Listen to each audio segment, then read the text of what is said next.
the youth in America are 100% pro-religion. It is a myth to say that they are not. They are primed for it, they are ready for it, and they do very much want to live for something, for an ideal.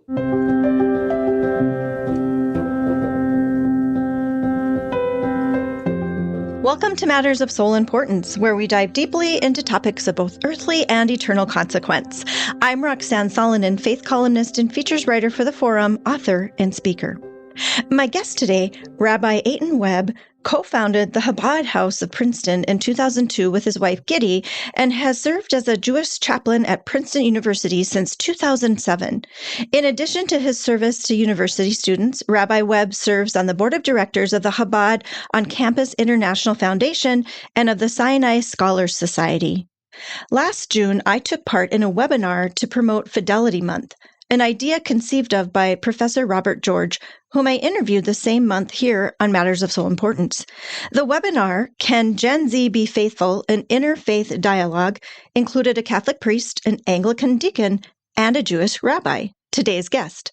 I was impressed with Rabbi Webb's sharing and wanted to tap more into his thoughts. I'm grateful he's willing to take time away from his family and students for an hour to share what he's seen as a Jewish chaplain at one of our nation's foremost universities, Princeton. Full disclosure, growing up on a Lakota reservation in northeast Montana, I knew only one family with Jewish heritage in my childhood. So I'm going into this conversation a bit green, admittedly, but with an openness to learning. I'm also looking forward to learning a bit about what Rabbi Webb is doing at Princeton to help bring community and keep Jewish students on campus engaged with their faith.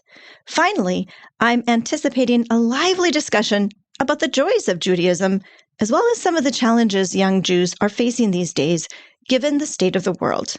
With that, why don't we move into the heart of the interview?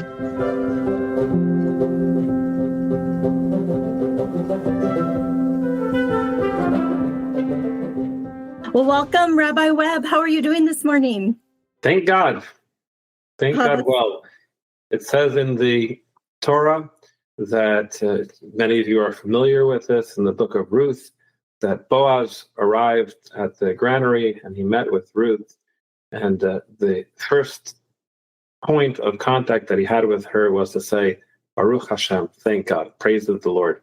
And the Talmud says that this is informing us that a person who has the name of the Lord that easily falls from their mouth is a person that you should look toward for assistance and for conversation. I love that. I'm very much a person that tries to remember to be grateful and to live in gratitude. So that's a wonderful way to start. So today we're going to try to answer the question, have our youth checked out of religion? Before we start, though, I've mentioned this on the podcast before that while talking to your friend and colleague, Dr. Robert George, I was a nanny for a while in Princeton way back when at the end of my college career. And so I've even though I live way over here in Fargo, North Dakota, I am familiar with your city. And but I'd like to know a little bit more about you and where you grew up and about your faith and being, I also want to know how you became a Jewish rabbi. Well, thank you. First of all, thank you for the opportunity, Roxanne. It's good to be here on your show, and it's good to be able to speak to all of your listeners who I'm sure are as delightful as you are. So thank you very much. Princeton is, as you said, an absolutely wonderful place, a jewel in the middle of New Jersey. Very, very pretty. It was built really early on in the country's founding. It really predates in some ways the country. The first buildings, the first houses are from 1746 or thereabouts. And you walk on the campus and you really feel the majesty of the founding fathers and what they put into it, and many of the ideas which ultimately became the America of today. We started here. James Madison was here. George Washington was here. The famous Battle of Princeton was, of course, in Princeton, a pivotal battle in the Revolutionary War. So there's a lot of history here. It's a beautiful place, and I definitely do walk around and I feel it. I love it. So I'm happy to be here, and I'm glad that you've been able to experience it, and hopefully your listeners can feel a little bit of that too, and they can Google and see the buildings. It's quite remarkable and quite something. I became a rabbi. Well, a rabbi is interesting. The word Rav in Hebrew, or Rabbi, really just means educator or teacher or guide. And one of the appearances of the word rabbi in the Bible is in the book of Jonah. In the book of Jonah, Jonah is, of course, on this ship, and the ship is going through tumultuous waters, and everything is not going so well. And there's a conversation with the captain of the ship. In the English, you just read the word captain, but the word in Hebrew is Rav, Chovel, the master of the ropes. It was the person who was in charge of, of getting the sails up and getting the sails down, and everyone listened to him. And so the traditional word Rav or rabbi is really just a person who is looked toward for advice. In that context, of course, not spiritual advice. Right? He was looked toward by the sailors, and they looked to him and said, well, how do you guide us? And it's come to mean very much a spiritual term, certainly in America of today. But I do like reflecting on its original source, because that's ultimately what we try to do. What we try to do is certainly to help people find guidance for their souls, but also to help them find guidance for themselves in very material and physical ways. There was a great Hasidic master who said that if a person were to tell you they care about your spiritual self, but they don't care about your material well-being, then it might be the case that they don't truly care about your spiritual self. To care about a person's spirit, you need to care about them holistically, entirely. And so that speaks to me a lot. And when I became a rabbi, that's something that I wanted to do. Certainly to go and guide people towards an appreciation of God, towards an appreciation of what God did and does at every single moment in the world, the glory of this space and what it can be if we recognize it, but also to help people appreciate their own unique position in this beautiful world that God has created, and how they can go and find fulfillment in themselves, and how they can go and really succeed in the world. When you described what rabbi means in the old way of looking at it, or the original way, I really took that to heart in terms of teaching. In that sense, then, isn't just guiding, but it's really a life and death sort of proposition. Because in that case of the boat either sinking or floating about, it's actually real life. It's life and death. Do you ever? Yeah, right. Do you feel the weight of that? I'm kind of jumping ahead here, but I want to hear like how you came to this place too, and how you grew up. But just to answer that question first, is it a weighty vocation? It can be, but any vocation taken properly can be a weighty vocation. And when you are, heading up a company and you decide that a person might need to lose their job, you're affecting them, you're affecting their family, and that has impact. And you may or may not need to do it, but it's something to consider when you decide to go and give somebody a job in the opposite way. You might be providing for them, and you may be providing for their family, and you may be doing something which is truly tremendous. So I think it's true in any profession, sure, certainly in mine. But again, to quote from the Jewish sages, there was a sage by the name of Maimonides who lived in the 12th and 13th century, and he said that a person should always look at the world as if it is a perfectly balanced scale. And one deed that any person might do at any moment could tip that scale, and could tip it toward the negative, but could also tip it toward the positive.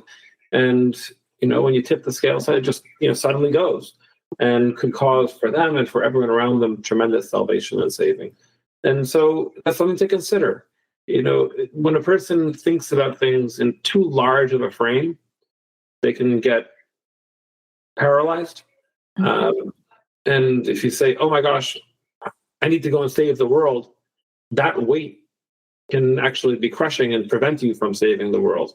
But if you realize that, sure, yeah, there is a large goal, of course, to go and do good in the world and to achieve change on the absolute greatest macro level, but the way that it is done is very incremental, and that is a very Jewish idea, then we can do that because we can take small steps. And we take as evidence for that the Ten Commandments themselves, where God says, I'm going to come down to this earth and I'm going to go and provide enormous guidance for you. I'm going to appear and I'm going to have this vision to the Jewish people and say, this is what you got to do.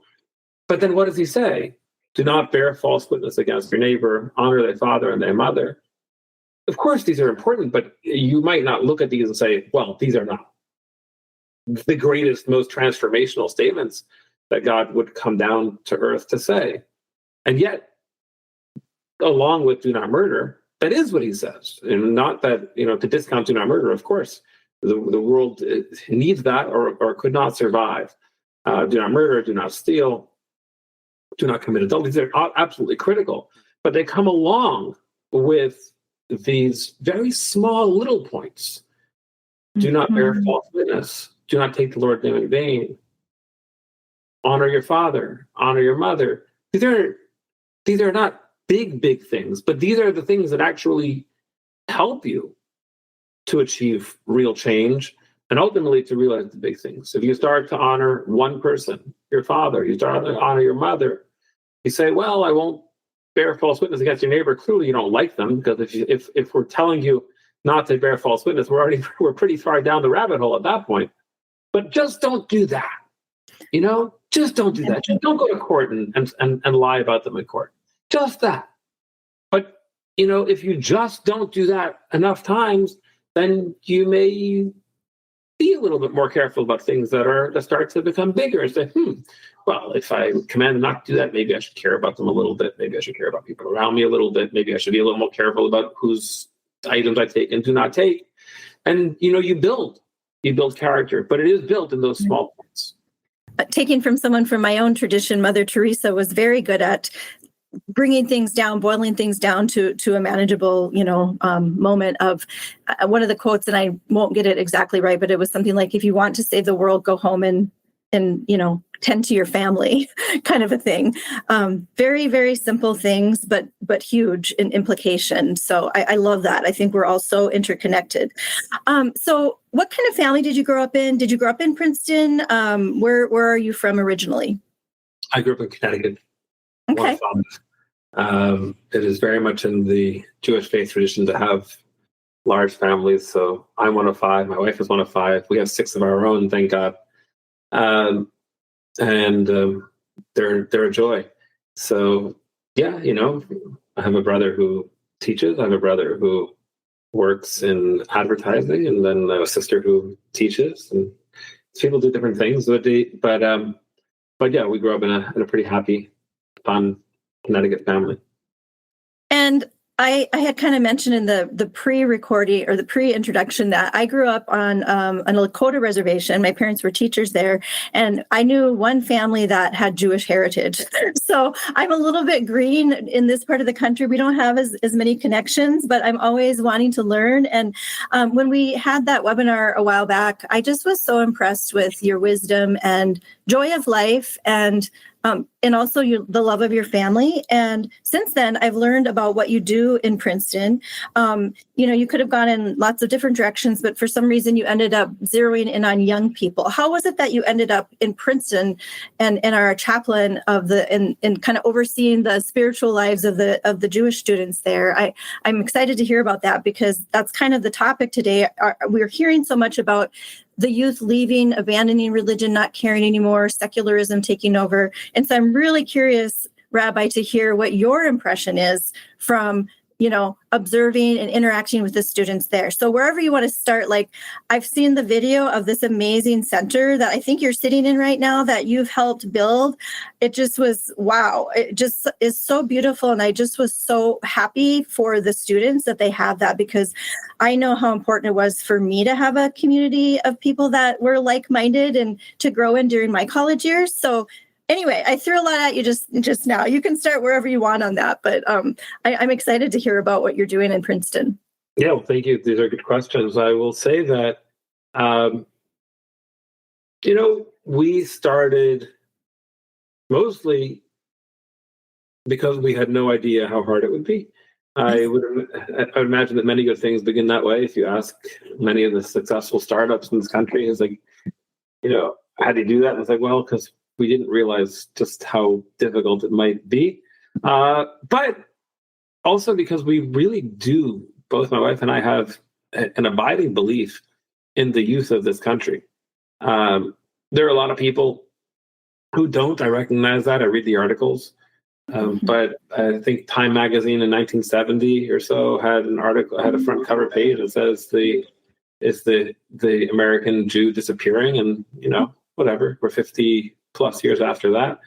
And that's true in the Jewish community, but it's true beyond. It's true for America. And it is certainly the case for most startups that they've seen something that many other people didn't see. And what they saw is that there's a need or maybe a want that others have not identified. And if it could be presented properly, it's going to work. Everybody laughed at the iPhone. Well, who's going to want this brick with a bunch of squares on it? But turns out the answer is a lot of people. And it turns out not only is the answer a lot of people, but, they might not have been able to express themselves in the precise description of that phone, but they could express themselves pretty well in saying they wanted better ways of connecting, better ways of making friends, better ways of organizing their lives, better ways of doing many things that this did. And so I think that if you take that to religion, it's kind of the same. The youth in America are 100% pro-religion. It is a myth to say that they are not. They are primed for it. They are ready for it. But they don't want to be lectured to, certainly. They mostly don't like to be moralized at, but they want to be engaged, and they do very much want to live for something, for an ideal.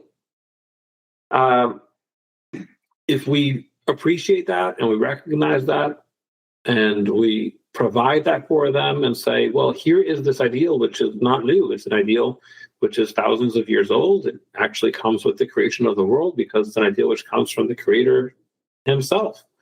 And let me show you what that is. And let me not force you, but let me just show it to you. And show it to you in classes where we can speak about what those texts are, and show it to you in real life where you can come and experience what does that mean to have a life of faith, and just come there and experience it. There is an enormous amount of interest in this. I love that. That's so hopeful. Can you give me some examples of how you see that? Because you're stating that, and I want to believe you, and I do. But how are some specific concrete ways you see that lived out, and that you are able to keep that hope within you?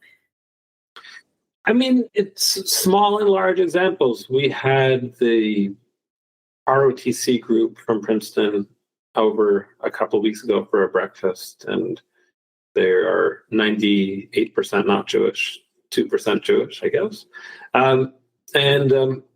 They all came over and we had a very nice breakfast. And I said to them that I'm inviting you over because my father was a veteran. My father served in Vietnam. And it's meaningful to me to go and to reach out to those people who are putting our country first and who are believers in the values of America and what makes America great. And it also is a principle of Judaism to have what is called hakarat hatov, to have gratitude, to show gratitude, and this idea of showing gratitude comes from Abraham, who is called a person that walks in the ways of the Lord. And this is very much not just, therefore, a Jewish idea, but a godly idea. This idea that to look at every human and to not see someone who helps me or who can help me in some way, but to look at them as something that is created imago Dei, something that's created in the image of God, that is put here in this world to achieve and to accomplish. And I have the ability, if I want to be in awe of every single human and of their capability. And so when I see you, the ROTC students who are going to dedicate their lives to service and who are going to say, I want to go and have the best education at a place like Princeton, but who also want to go and say, I want to help our country, I just want to say thank you. And, I didn't mean to say it in any sort of sermon way, because I don't know, it was really just what I said. But a lot of the students came over, a number of them came over after and say, I appreciated your sermon. Your words of faith spoke to me. I'm going to take that with me. Can we stay in touch? And yeah, absolutely. And to me, this is just one small way. In large ways, surely there are crises that people come across, and crises always bring out questions, and so we do a lot of counseling. That happens too. But the small ways, I think, are more important, because the small ways are the reminders that we do want this. We really do. We have to believe that other people are good. That is a core belief of any godly faith, certainly of the Jewish faith. If God chose to create humanity, then God chose to believe that this humanity that he created has the ability to go and achieve whatever it is that he has set out for them in the world. Otherwise, why bother? So that's what he wants. And if he wants it, and if he believes that it's possible, then any person of faith must believe that it's possible. Because to believe anything less than that is to say that we know better than God, which we certainly do not. I love what you're setting up here, because, I've kind of focused on looking at the Chabad House and seeing what you're doing there and seeing the building of this community, but it's not a community contained within itself. It's actually flowing out into the wider community and drawing people in and having those conversations. What is the importance of that, would you say? Because there's those two components. One is like taking care of your family, and then also like reaching out and embracing the wider community. What are some of the joys and challenges of that? So joys and challenges are easier to respond to. The goals are a little bit harder because in some ways, what I do is very un-American. I don't have goals.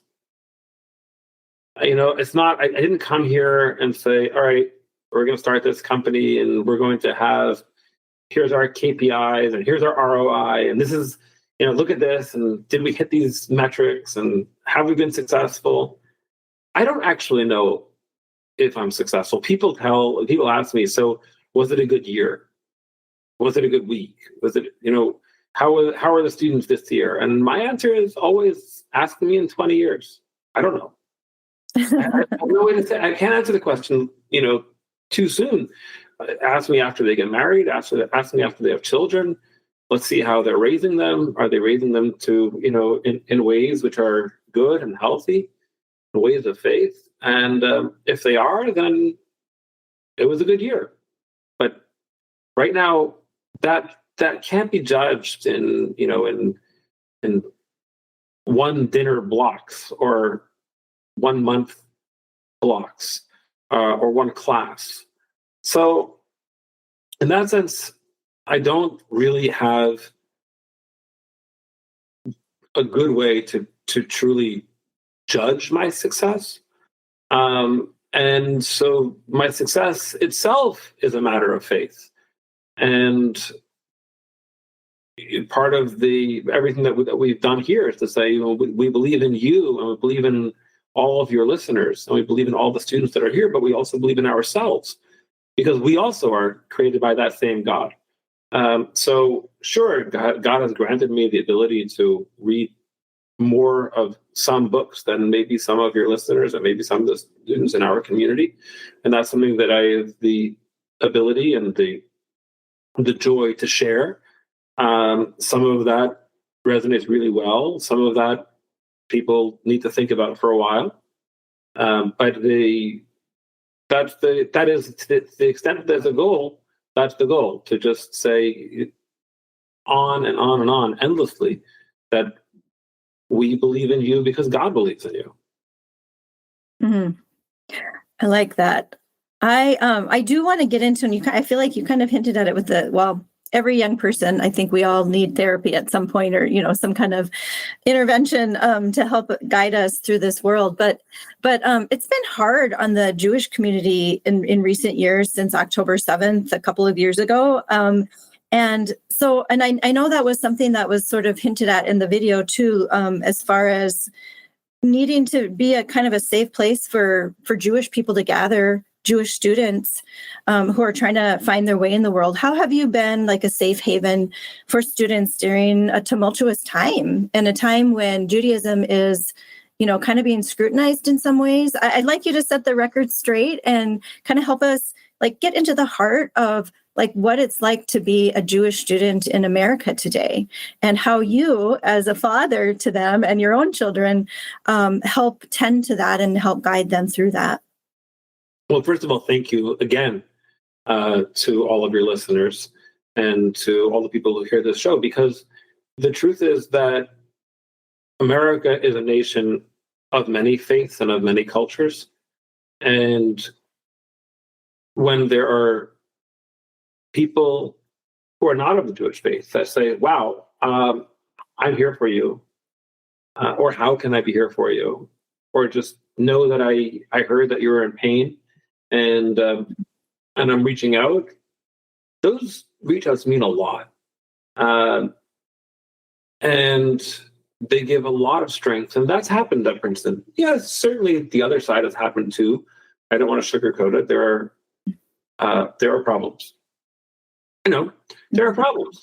But we can focus on problems. Some people should focus on problems. That's their job. Not my job. My job is to focus on solutions. My job is to focus on strengthening the Jewish community. So if there's a problem and I'm able to go and resolve that problem, I will do it gladly.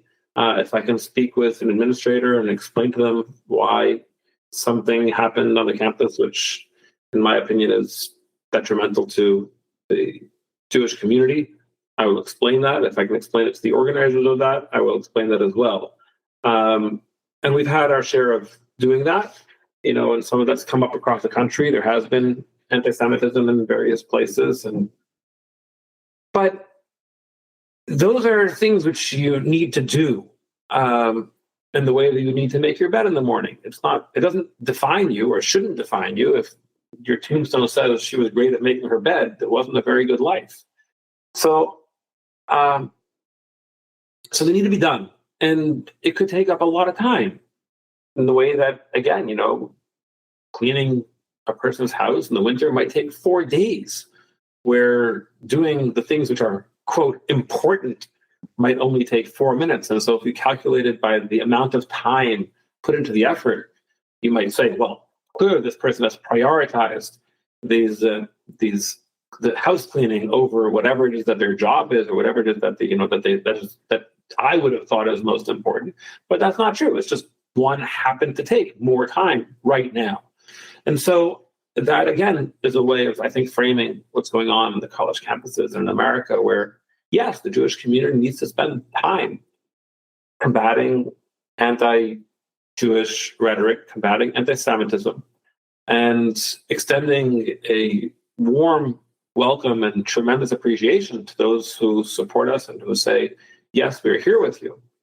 But both of those, both the negative and even the positive of that, aren't the mission. there are things which need to happen. The mission is still to go and bear the soul. The mission is still to expose that indefinable point inside of every person, which is veritably a piece of God above, and to allow that to be exposed and allow that to come out to the surface and to cause people to become gentler, to become kinder, and to become more successful in transforming the world around them. The word that's coming to my mind that I'm familiar with in terms of what you're describing is dignity, and that we all have this dignity within us. And sometimes it gets there's piled up, there's things on top of it, and we tend to not see each other with that dignity. I wasn't necessarily going to go here, but I would like to hear, if you're willing, to share what it was like for you. I'm not sure at what point you were at in the building of your Chabad house, but on October 7th, what was the world like for you, Rabbi? So October 7th was a Jewish holiday. It was the holiday of Shemini Atzeret, or Simchat Torah. It is a holiday which is not well known outside of the Jewish community, even inside the Jewish community. Not everyone is aware of it. Yom Kippur, people are aware of. Hanukkah, Rosh Hashanah, Passover.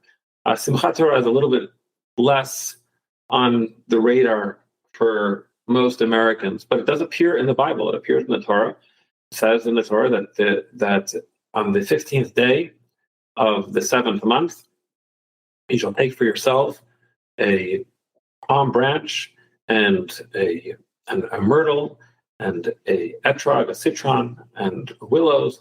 You shall wave them in front of the Lord for 7 days. And then, after you wave them in front of the Lord for 7 days, then you should take an 8th day, and on this day should be a day that is dedicated to the Lord. And so, some of you may have seen the Jewish community holding those palm fronds, waving them. You may see them in real life. You may have seen them in a picture. We do that today because that's what it says in the Bible. And then on the 8th day, we put those away, as it says in the Bible, and say this is a day which is dedicated to the Lord. And it's a day where we turn off our phones, we turn off our computers, and we kind of check out of most of the world and say this is a day that we just want to focus on being connected to God and saying, why are we here in this world? And can we just celebrate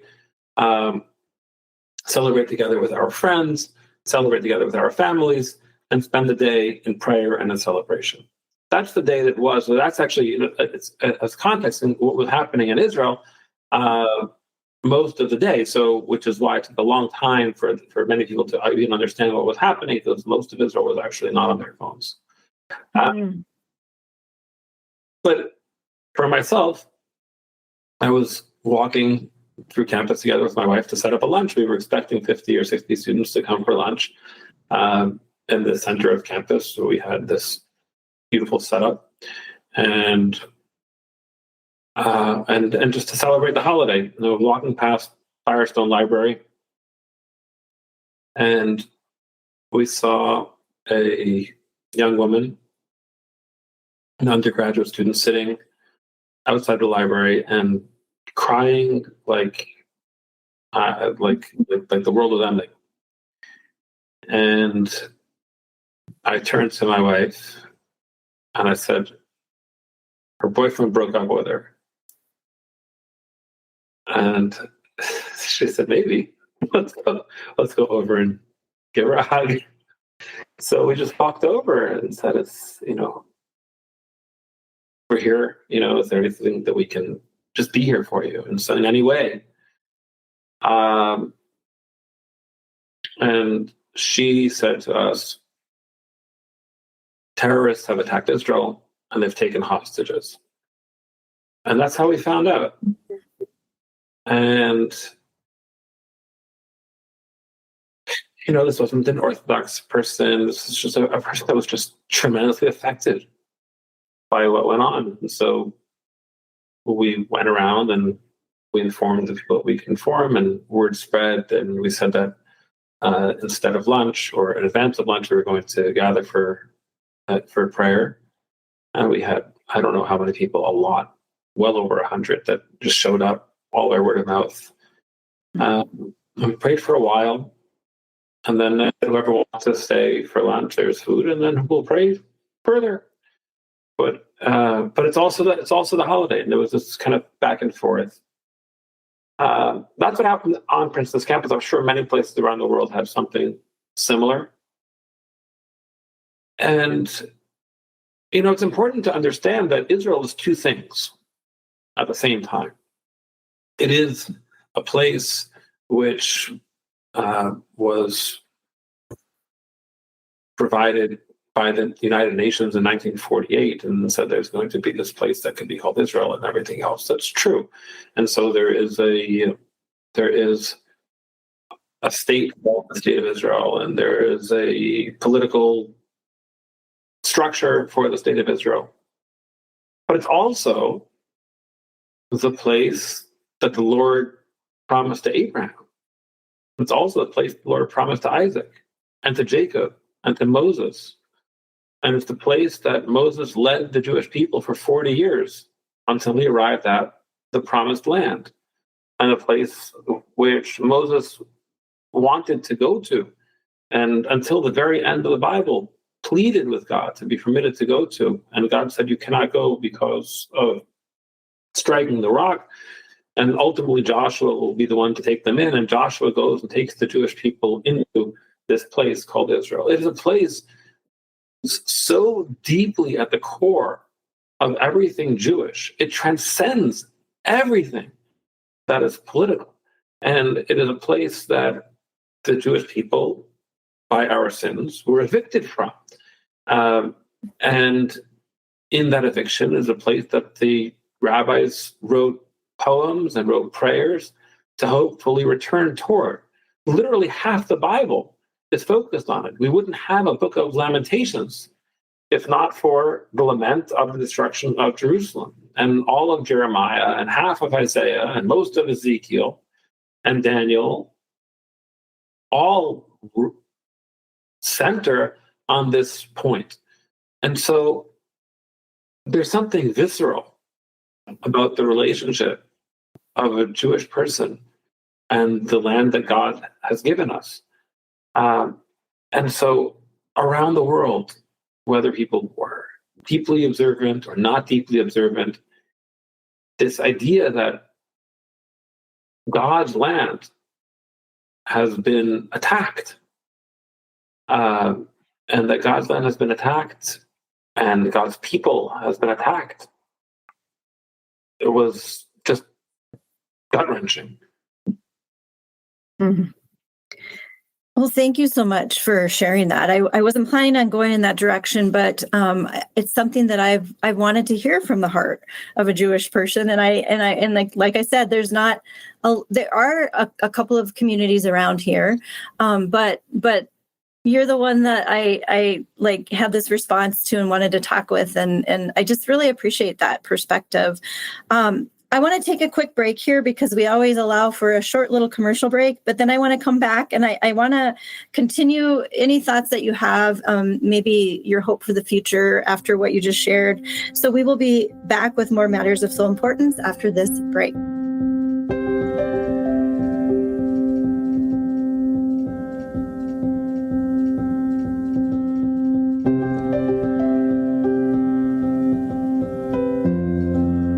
Get 6 months of local news for just $2. You get unlimited access to the news and information you need to stay connected to your community. Visit inforum.com/subscribe to get 6 months of local news for just $2.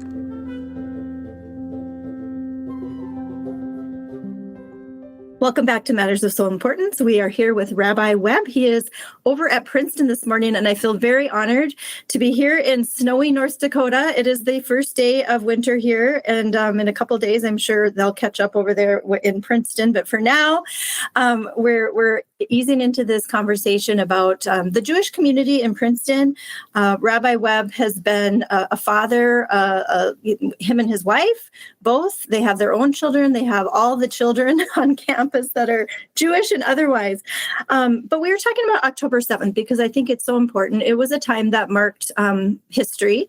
It's also my daughter's birthday. So it was a shattering day just for us to realize that there was turmoil in the world that kind of punctured, our own thoughts as well. We were on vacation visiting our son, and we were in a Airbnb watching the TV, and it was just, we were gripped and just shattered also to know that that the Jewish people were, being tormented in this way. And so, Rabbi, now that we've kind of discussed that day and some of your thoughts about it and a little bit of the history, which I so appreciate, because I want to know the heart.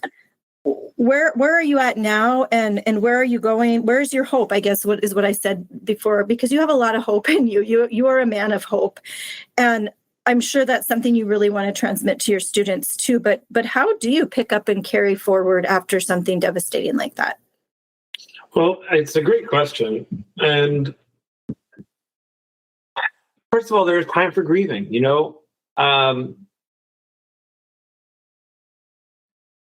Job suffered. And in his suffering, he's approached by 3 of his friends who, they have all their reasons in the world for why he suffered. Anyone who's read Job knows that they have lots and lots and lots of reasons, and he goes back and forth with them. But, they have endless reasons for why he suffered. Before they speak, though, if you look carefully at the verses, you'll see there's a little bit of a pause. They don't just show up and start their monologue. They show up and they sit there, and then they start to talk. And this is really important. Those pregnant pauses in life are very important. Is it true that a person dies because God has determined that it is their time? I believe so. Should you walk into the hospital and say that to this person's spouse? Bad idea.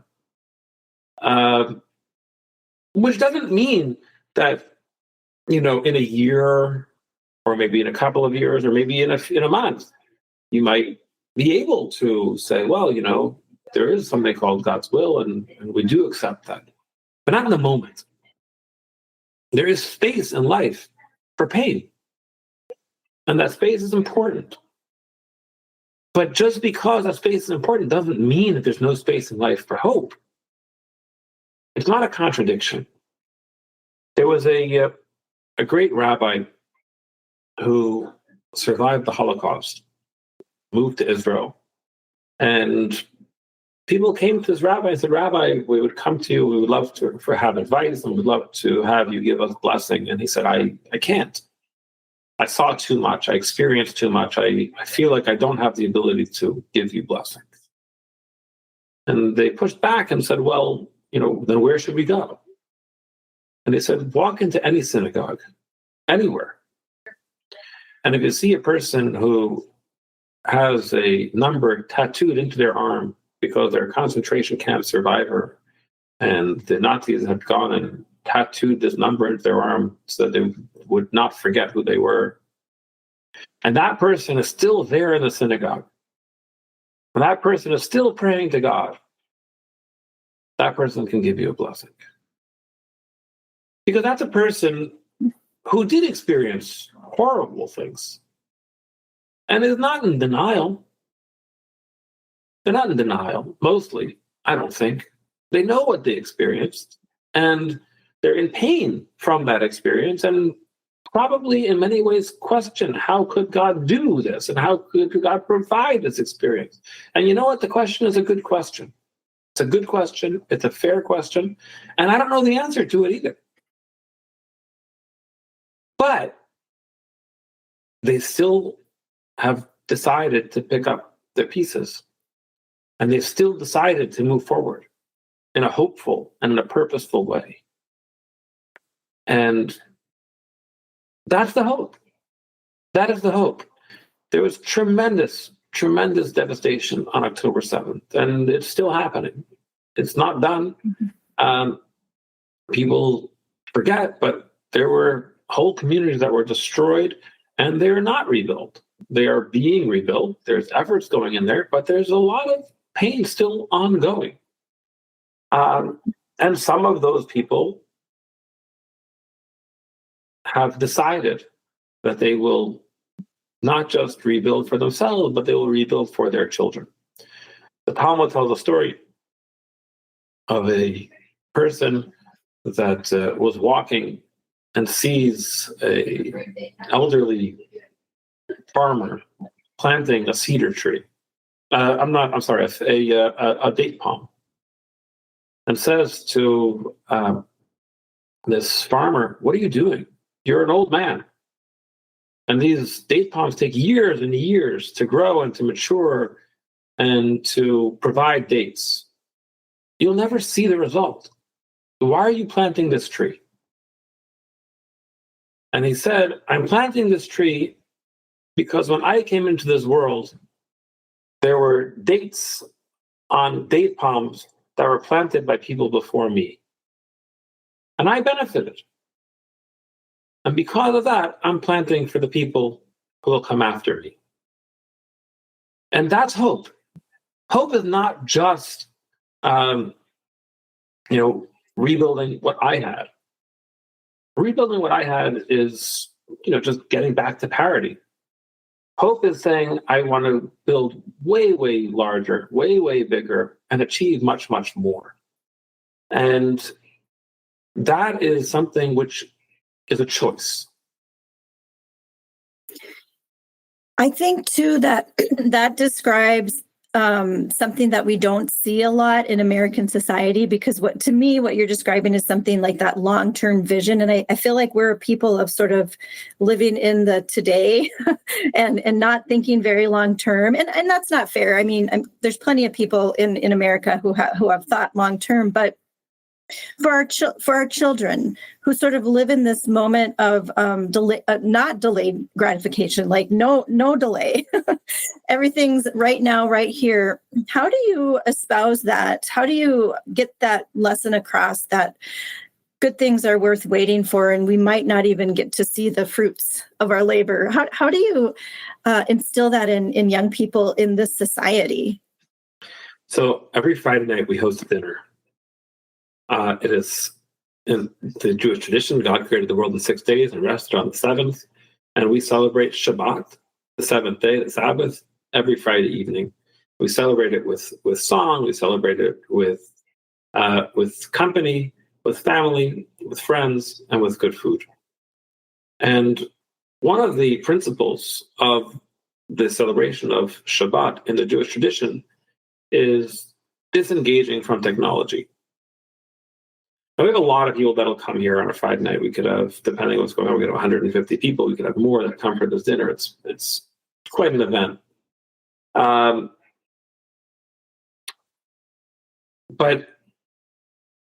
we have a rule. Because you're coming and because it's Friday night, you disengage from the technology. Your phone is off. And, to go back to what we said at the beginning, we don't moralize or sermonize around this rule, but people know it. So, there'll be people who don't know that come the first time.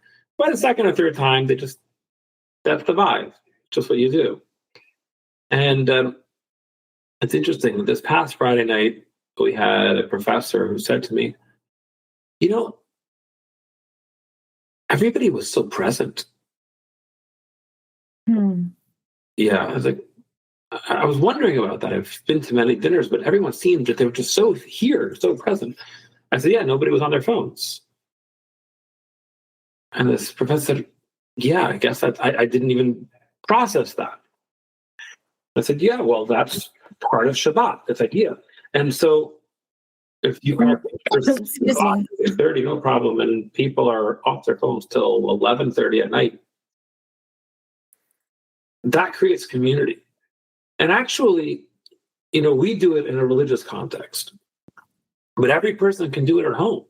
It doesn't need to be zero sum. And I think that's also part of the error that people think is like, oh, I'm not going to be able to succeed because, again, like we said at the beginning, these big goals may not be achieved, but you don't need big goals. If a person says to their family, hey, we would like to have one night a week where we have dinner as a family and put all the phones in a pile for 45 minutes. First couple of times will be a struggle, but after that, it won't be a struggle because you're going to find that your kids want your attention. As much as you are trying to get them to put down their phones, they want you to put down your phone twice as much. And if you say, hey, this is the deal, we're going to go and put this down just for 45 minutes a week, it could be in a religious context like we do, might be a Sunday in certain contexts, but it might not be. It just might be for a lunch, it might be for a dinner, whatever it is. And have that focused time, they will connect. They will connect. And you don't need to force it. Just it doesn't need to be fancy. You could be saying it could be a lunch with yogurt and tuna fish. But for this 45 minutes, that's all we're doing is we're just hanging out. And if you do this consistently, your children will start to share because they have things to share, and you won't need to force them. It'll just, things will start to come out. You'll find that you suddenly have a little bit more patience for your children too. That will come out.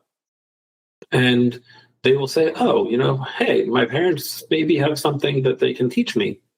And you will be able to go and instruct them a little bit in what you feel is important as a parent, what you feel is important as a guidance counselor. And it will be heard. It will be noticed. And these things will have tremendous effect on the next generation. The Rebbe, the leader of Chabad, wanted to try and institute a moment of silence or 2 minutes of silence at the beginning of every day in the public school system. And not 2 minutes which were legislated by the teacher. And the teacher says, this is what we're going to go and do for these 2 minutes, but 2 minutes which are legislated by the parents. That the parents will say to their children, all right, well, you have 2 minutes at the beginning of the day that you need to think about something. Here's what we would love to have you think about. And for some people, that's going to be thinking about the Jewish faith tradition. For some people, it'll be thinking about the Catholic faith tradition. For some people, it might be thinking about something else if they're not people of faith, but they're just good people. But those ideas will bring the parents and the children back into conversation. And I'm sure that many people who are listening to this are already in conversation with their children. And you know what? Power to you. I applaud you. It's fantastic. And so if you are, then you understand what I'm saying. But if you, and you can always do more, but if you're not, try it if you want to. You might find that you're actually closer to your child than you realize, and you might find that you can impact faster than you imagined. I love the reciprocal nature of this as well, because thinking of it that we can be there for our children, but they're there for us also, right? Because we're still learning from them. I went to a retreat this weekend, and one of the quotes I pulled from one of the speakers was, "Don't underestimate your presence as a gift." And I feel like that's what you're saying here too. It is golden, and we're starved for it. So we do have to be intentional and actually make that space, because there's so many distractions, so many things that can pull our attention. And so I'm curious, like, what sort of response are you getting from, you kind of started talking about how some of them are getting used to it. Are you able to actually like observe that change and that yearning that they have for communion when you do set aside the distractions? The answer is yes, but yes, over time, and the but is going back to what I said earlier, that I don't really focus on the short-term impact. Mm-hmm. It's nice, and some people do share with me that how much it it means to them. But I don't focus on the short-term impact for two reasons. First of all, because, like I said at the beginning, I don't know how durable it is or isn't. And so it's hard to go and measure success too closely this way. But also because I do deal with teenagers, 18-year-olds, 19-year-olds, 20-year-olds. And the one thing that is more important to them than anything in the world is truth, honesty. They know the difference between real and fake. They know the difference between a person who is inviting them in and then tracking what they've invited and, and saying, okay, this is where I've gotten with this person. They can smell it from a mile away. And they just know. But they also know when a person loves them because they love them. They just do. And maybe it's a tactic, I suppose, at some level, but it's a tactic to be real. I don't know if we can be as real as we truly, truly have the capacity to be. It will also work better. But it's a tactic which only works when it's true. We're kind of coming around to something else that I want to circle back to from earlier. You emphatically said that young people, 100%, I think you said, are drawn toward religion. I'm curious about that. Where do you, and obviously I'm the same as you, Rabbi. I'm not about metrics and whatever. I just know. I just want to move forward and not worry about whatever and take an account as we go. But I love that confidence that you have, and I want to know more about it. Well, some of it is a matter of faith. I am a person of faith. I do believe in God. I do believe that there's a passage in the Talmud that says, Adam motzi kor el lahachnis chatzi kor. No farmer plants a kor, which is a Talmudic measurement of grain. No farmer would plant a kor of grain in order to harvest half a kor. That's just stupid.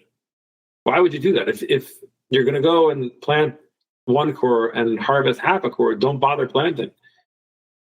That's a 50% loss. You plant a kor because you want to go and harvest 2, 3, 5, 10 kor. Then there's some value, right? If you have anything in this world is going to operate this way. If somebody says, why don't you go and invest $100,000 in my venture for 5 years, and I think at the end of it, I'll give you $50,000 back. You're like, well, that's dumb. But if I say, well, you might be able to make $1 million, like, oh, okay, now that's a conversation. So, and so I think that we should think of God's world that way. God had souls. God had every soul sitting in his chamber of souls, right next to him on the throne of glory, sitting and basking in the beautiful light of the Creator. And everything was perfect. And they could do no wrong because they were literally sitting and shining in true appreciation and understanding. And God said, okay, I'm going to take this soul and I'm going to send it down into this crazy place that we call the world. And it's going to inhabit a body. And it's going to struggle with even understanding that I exist. And it's going to struggle with being faithful. And it's going to struggle with being honest. And it's going to struggle with achieving its purpose in the world. And if you tell me that the goal is that this soul should, at the end of its life, return back to the Lord only minimally stained and impacted by the world around it, it's a total waste of a project. You had perfection before creation. So creation had to be for some greater purpose.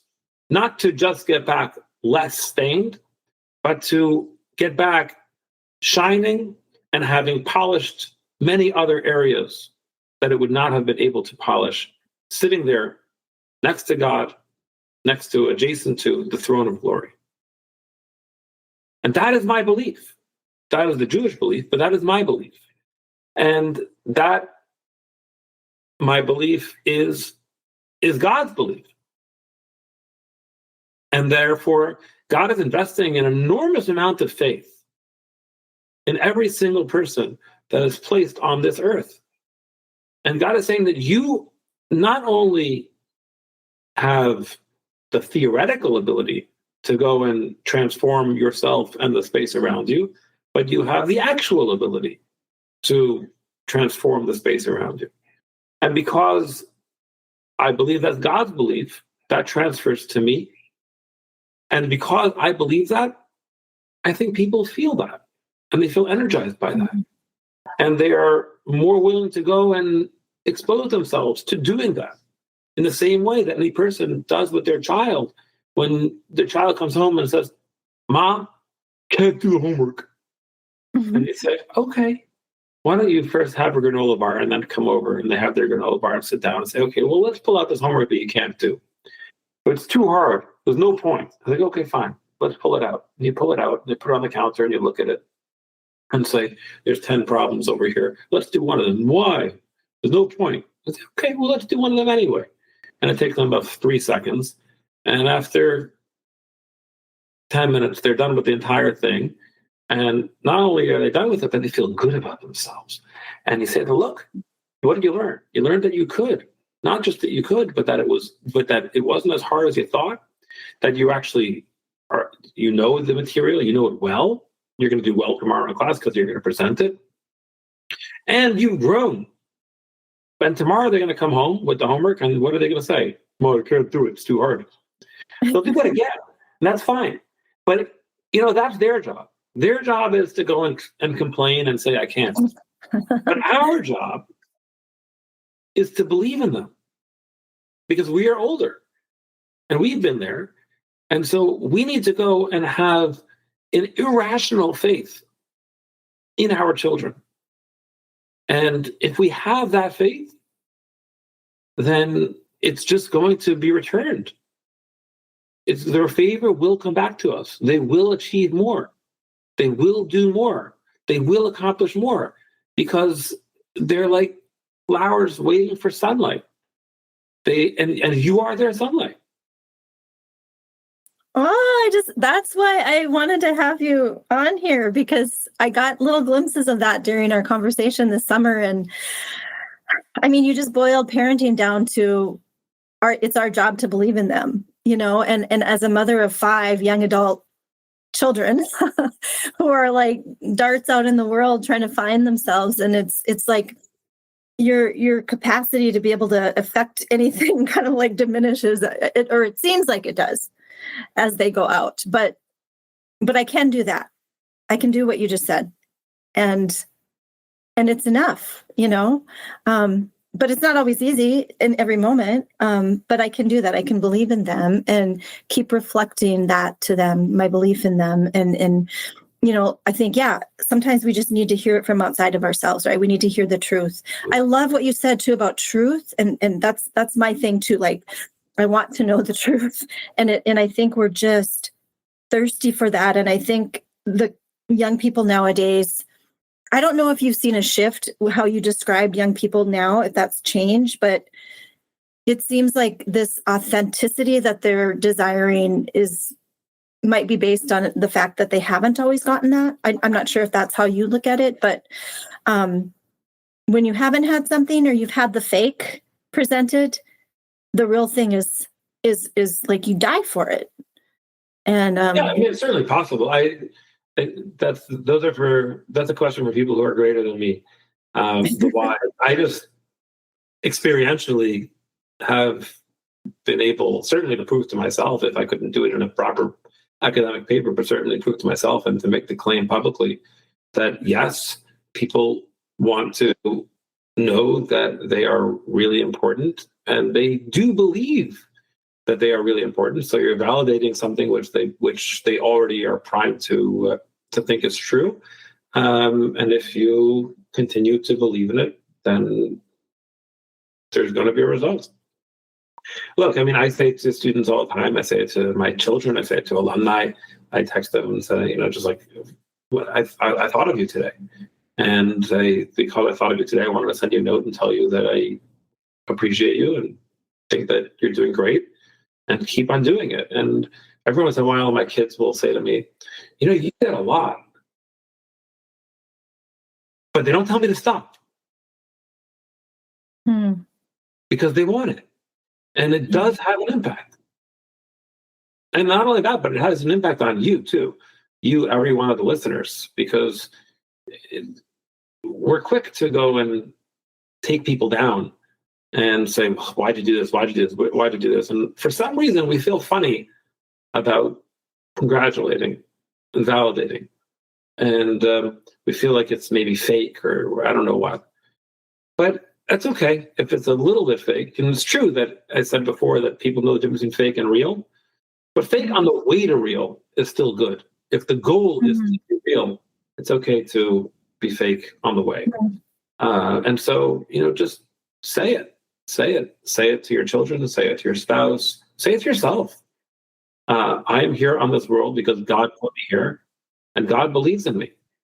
So I certainly should believe in me. What you just said, too, is another thing that I remember about our conversation that last summer or this past June or whatever it was when we had that webinar. I noticed that you place a lot of value in people and you give them a lot of grace. You don't have these high expectations of perfection, like what you just said, on the way to. We're on a way somewhere. We're not there yet. And you seem to honor that in people. And I just think it's a very beautiful quality that you have, that you've that you have practiced. And coming back to like what it makes us feel good too. We talked about gratitude at the very beginning, and to live in gratitude and to see the world that way. Many times when my kids have been stuck in situations, I say, I know this sounds kind of pointless, but start living in gratitude, start making an account of things that you're grateful for, because it brought me out of a dark place once. And I think I continue to want to do that. Right now, it looks like it's blizzarding outside, but I'm gonna live in gratitude. There's always something to be grateful for. And that is so important. And when you were talking about the situation with the concentration camp, survivor, that gratitude, that's life. It keeps us going. It keeps us not giving up. And it actually goes against what it seems it should be. To be able to survive something like that doesn't seem possible. Right. And many people won't be able to pick that up, but the ones who do, those are the ones that we look at. Those are our role models. And again, to conclude with the Bible says in Ecclesiastes, surely there's no righteous man on earth who is righteous and never sins.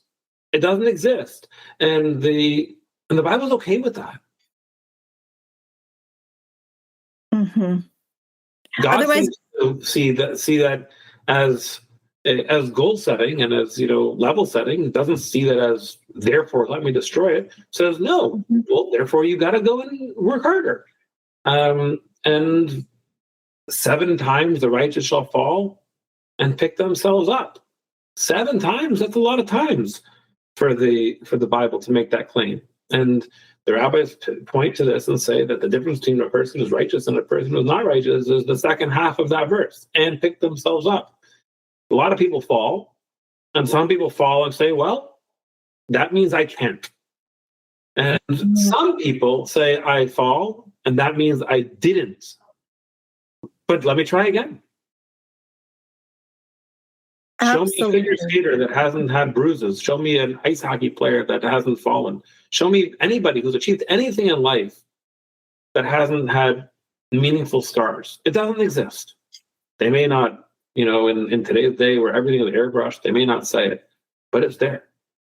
And I don't need people to necessarily come out and, have these big presentations of how I have fallen and whatever else. And some people that's good, but it's just important to know in every person's life that perfection literally does not exist.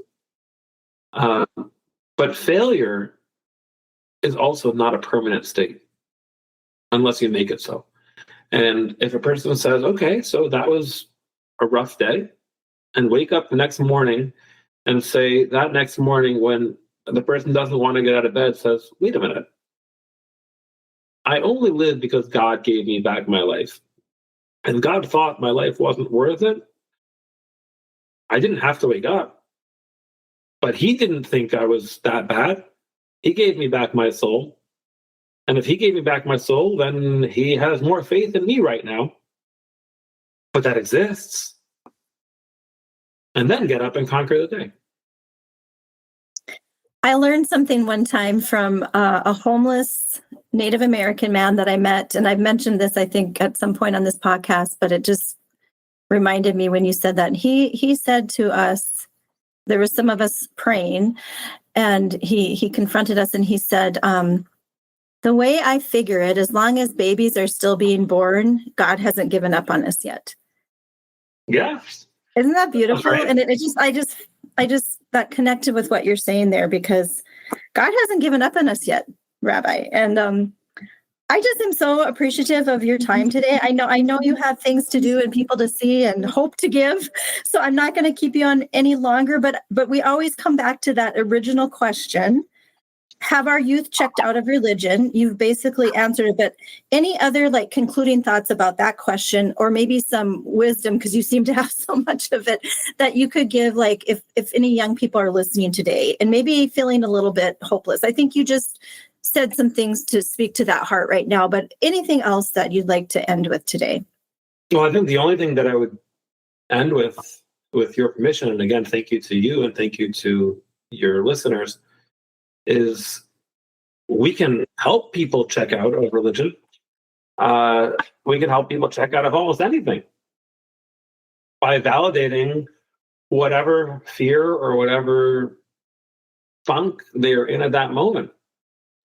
And to me, ultimately, I'm not a statistician. The answer doesn't matter to me.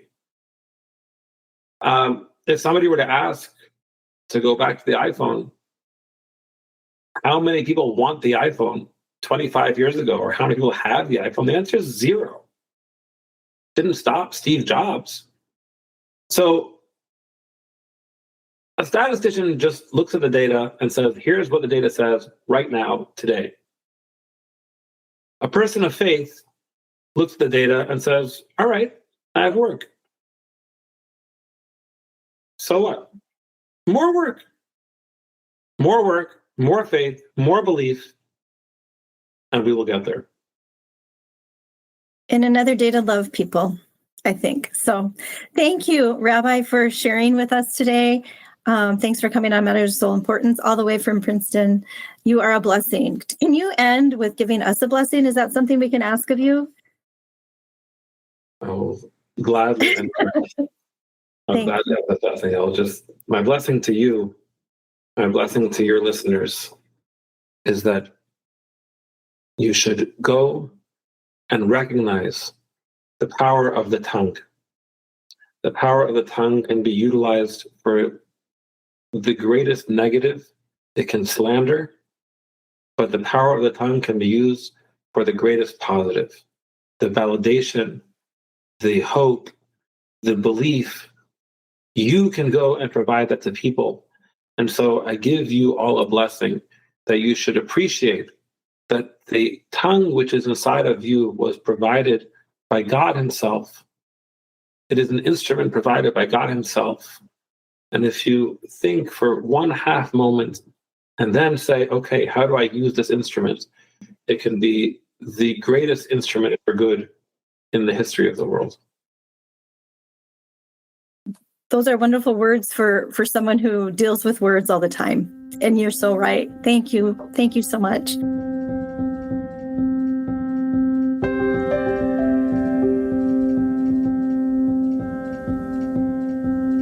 Have our youth checked out of religion? Well, I believe I got much more than an answer to my original question in today's episode. Talking with Rabbi Webb reminded me of why I wanted to have him on matters of soul importance. The wisdom he imbues and shares is quite remarkable and worth pondering. Sometimes I feel inspired in my concluding remarks to just share a few of the gems that stood out to me in the interview to let them linger a bit. In this one, Rabbi Webb seemed to be touching on the age-old question humans have always asked, why are we even here? A question young people undoubtedly are asking a lot these days. I love what he said about our purpose here on earth, noting that before creation there was perfection, leading to the conclusion that creation had to be for some greater purpose, not for us to just return to God less stained. For God, he said, is investing in an enormous amount of faith in every single person placed on this earth, and saying that not only do you have the theoretical ability to go and transform yourself and the space around you, but you have the actual ability to do so. What a motivating statement. Rabbi Webb, along with guiding many young people on Princeton's campus, is also a father of 6 youngsters, so he had some great insight on parenting of children of any age, I'd say. To repeat, he said, their job is to go and complain and say, I can't, but our job is to believe in them, suggesting that we practice having an irrational faith in our children, which will, he promised, come back to us. They will do more because they're like flowers waiting for sunlight, and you are their sunlight. So, do you have an irrational faith in your loved ones? Do I? It seems that God has this kind of faith in us, so why not pass that on to our children, to our loved ones? I also appreciated what Rabbi Webb said of those who fail and are prone to giving up. Show me anyone who's achieved anything in life who doesn't have meaningful scars, he said. It doesn't exist. I found that very inspiring for me and for my loved ones, along with his statement, I only live because God gave me back my life. That, my friends, is the wellspring of gratitude when we can realize that every day of our lives is a gift from God to be used for His glory. I hope that if you ever have a doubting day in the bleak winter days ahead, you'll return to these thoughts, and as the great Venerable Bruno Lanteri, an 18th century Catholic priest, used to say, now I begin again. A phrase inspired by Psalm 77:10, and which we're to say whenever we feel we've failed. I do hope you felt blessed by this conversation today. I certainly did. Well, in a couple of weeks, we'll be back to ask, why are so many young adults going no contact with their parents? You won't want to miss my conversation with author Noelle Mering. Until then, don't lose sight of the light.